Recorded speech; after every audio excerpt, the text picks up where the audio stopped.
funny how life can look picture perfect right before it collapses. Back in the early 2000s, I thought I had it all. A wife I trusted, two amazing little kids, and a simple, quiet life that felt safe. But that's the thing about safety. It can blind you. You get so comfortable, you stop noticing the cracks forming right under your feet. It started with little things. My wife seemed distant, distracted, like she was always somewhere else. Even when she was standing right in front of me, she'd tell me she was taking the kids to her parents' house more often. Now that didn't sound strange at first. They adored their grandparents. But her parents lived an hour and a half away. Yet she was driving there, too, sometimes 3 times a week. That meant every day she wasn't at her part-time job, she was gone. And something about that didn't sit right. One evening, after the kids went to bed, I asked her about it. She smiled, said, "Oh, I just miss Mom and Dad. The kids love being there." Her tone was too smooth, too practiced. She'd never been a good liar, but that night, she sure tried to be. The next morning, I decided to stop asking questions and start watching. I started tracking the mileage on her car every time she left. It wasn't much at first, just small notes in a notebook. But over time, the numbers told their own story. She was driving almost 400 extra miles every week. There was no reason for that, no explanation that made sense. I remember sitting in the garage one night, staring at the odometer, and feeling this strange emptiness inside me. Like the version of my life I thought I had was slipping away, quietly, without warning. And then came the moment everything changed. One morning, I sat down at the family computer. There, next to the keyboard, was a sticky note with her AOL password on it. I stared at it for a long time. It felt wrong to use it, but deep down, I already knew the truth. I just needed to see it. So I logged in. Her inbox looked normal, family, work, until I saw a thread between her and her college best friend. The subject line read, "Catching up." I opened it, and there it was. Message after message of my wife bragging about how she'd been sleeping with one of her ex-boyfriends from high school. She wrote about sneaking around, about how exciting it felt, and how poor Bob's wife had gotten fat after having kids. It was cruel. It was disgusting. I remember reading those words, her words, and feeling my chest tighten. My hands were shaking. It wasn't anger at first. It was heartbreak. The kind of heartbreak that sits in your throat like a lump you can't swallow. I printed every email, each word, each message, proof. But I wasn't done. I needed to know the full story. Who was this guy? What kind of man helps destroy a family? I called a close friend of mine who was a cop. He listened quietly, then said, "You should call this guy I know.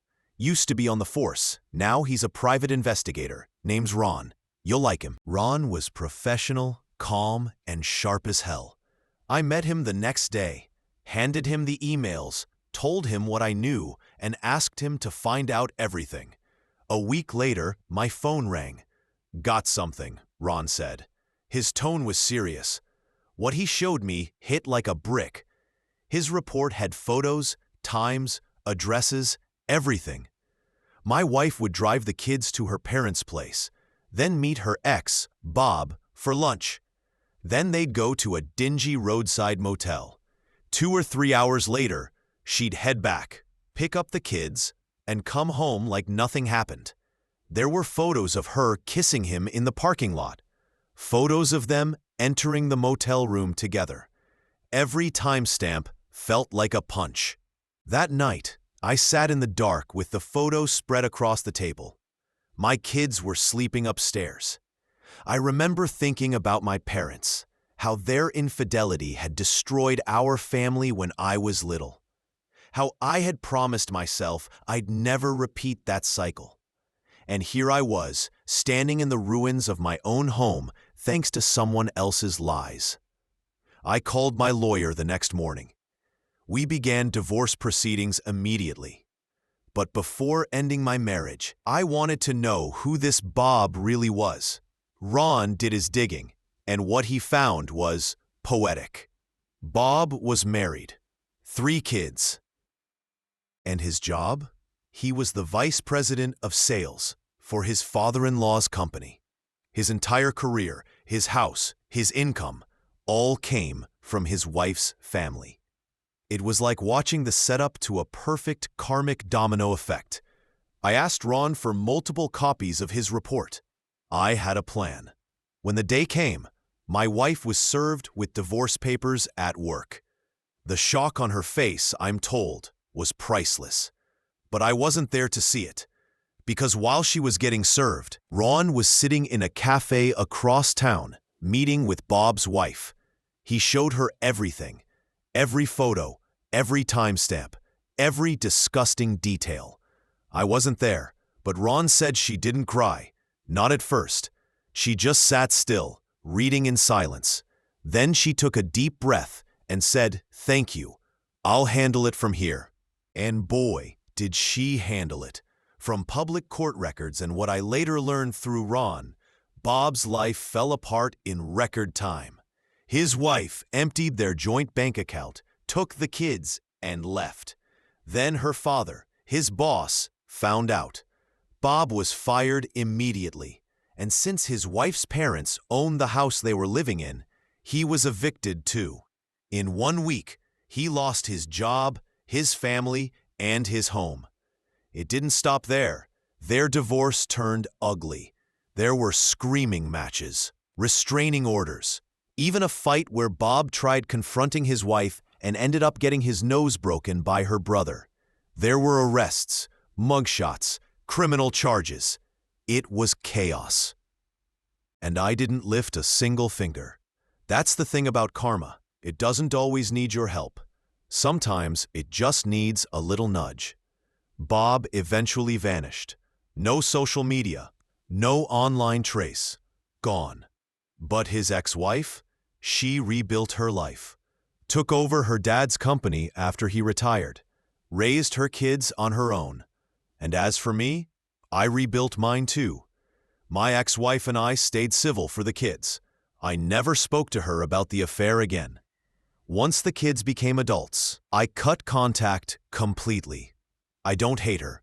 Hate is still a kind of attachment. I just stopped caring.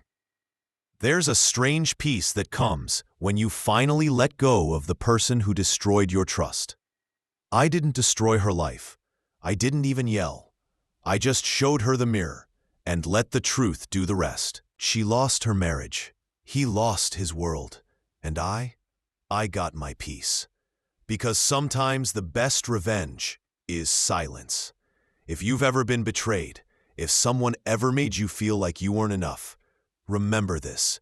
The truth always finds a way to break through the lies. And when it does, it hits harder than any revenge plan ever could. If this story gave you chills, hit that like button and tell me in the comments, what's the most satisfying revenge you've ever witnessed? And of course, subscribe for more stories like this.